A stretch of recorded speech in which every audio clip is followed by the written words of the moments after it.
Oui, bien, en fait, on va commencer par les images qui sont derrière moi, qui sont les images ou la première image du livre. Parce que finalement, toute cette exposition part d'un livre, Le voyage pittoresque et historique au Brésil de Debré, et que la première image, c'est l'image de la forêt vierge. Alors, soi-disant forêt vierge. Et cette forêt, en réalité, quand on la regarde bien, elle n'a de vierge que le nom, car si on regarde d'où elle vient, elle a déjà un lourd passé, et ce lourd passé est constitué en particulier par une image, celle qu'avait faite au 1818-1819 le comte de Clarac, qui expose à Paris, après un bref voyage au Brésil, expose une image qui s'appelle Forêt vierge du Brésil,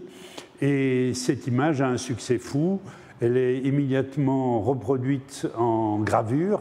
par Claude Fortier et elle va circuler à travers toute l'Europe. Elle va aller jusqu'au Brésil où probablement Debré va la voir. Et voyant cette image qui se prétend une image du Brésil,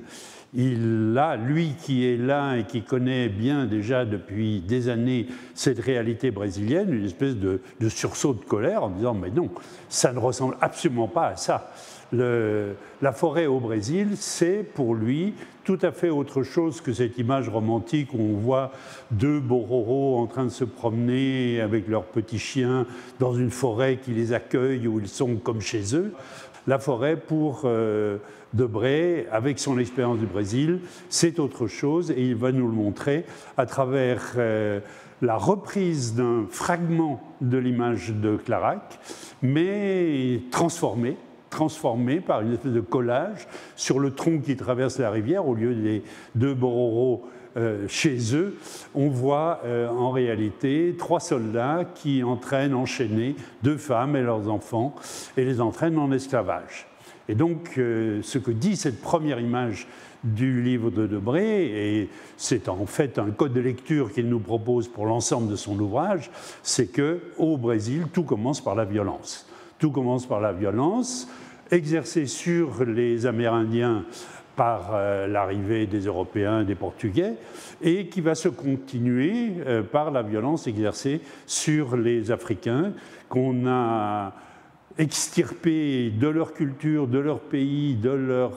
civilisation, pour les emmener en esclavage et les faire travailler dans la culture du sucre, puis du café, au Brésil, mais dans toute l'Amérique centrale et même du Nord. Voilà l'histoire telle qu'elle est présentée par Debré. Elle commence dans la nature par ce geste violent de la mise en esclavage. Et il faut noter que toutes les images de Debré, elles sont accompagnées de quelques pages de commentaires dans lesquels Debré nous donne exactement la signification qu'il entend prêter à ces images. Il nous explique rien ne doit rester dans le flou et l'ambiguïté, et c'est à cela que servent et les images et les textes qui les accompagnent.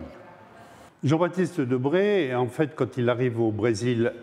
il accepte une invitation pour devenir un peintre officiel, comme il l'avait été d'ailleurs à côté de David pour la cour de Napoléon, et il va donc accepter l'invitation d'être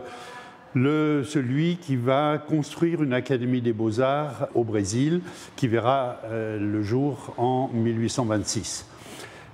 Il reste donc 15 ans, mais pendant ces 15 ans, en dehors de son travail officiel, il va, de son côté, je dirais en cachette,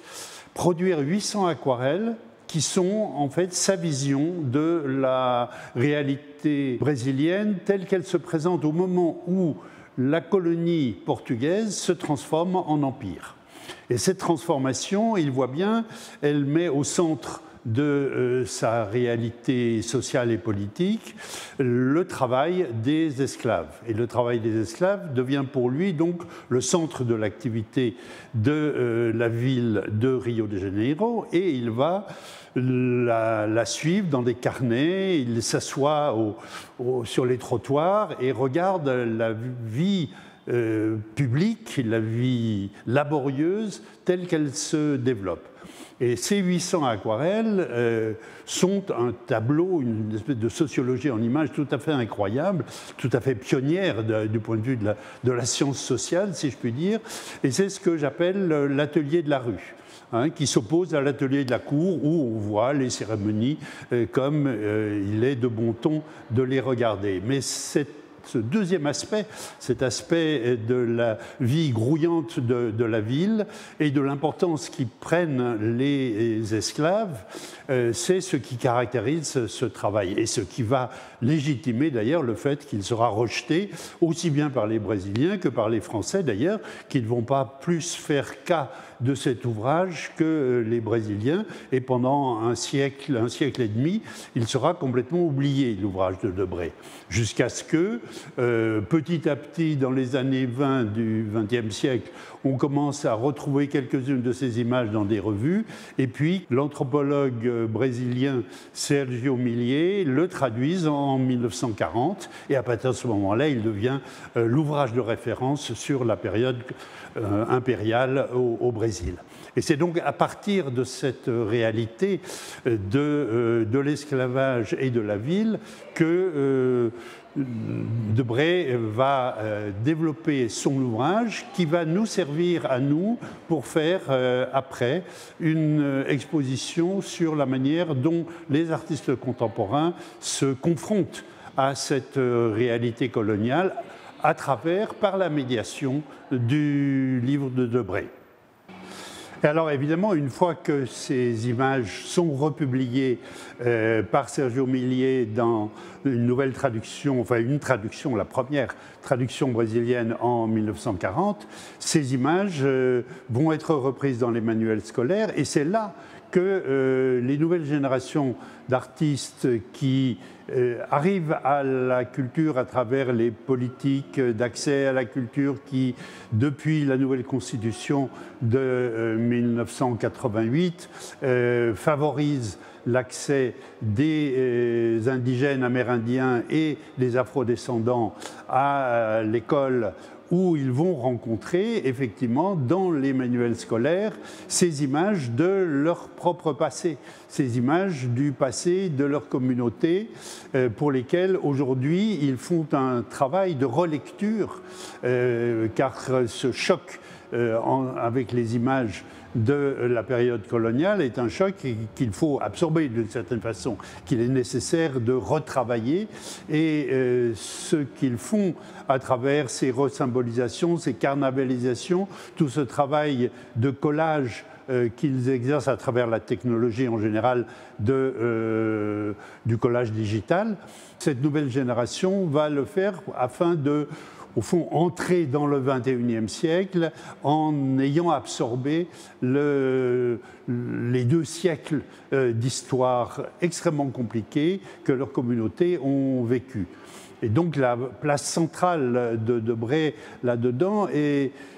de montrer avec un maximum de réalisme ce qu'a été la période coloniale, et le travail des artistes d'aujourd'hui est de se confronter à cette violence, à ce décalage culturel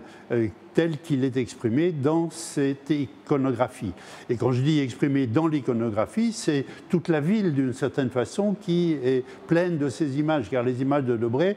on les retrouve aussi bien sur des bouteilles de cachaça, sur des tapis de bain, sur des calendriers des postes, sur des t-shirts, elle est partout. Mais une fois qu'elle est diffusée aussi largement, et en dehors du contexte du livre qui lui donnait sa signification, cette iconographie perd une bonne partie de son sens, elle devient une espèce d'exotisme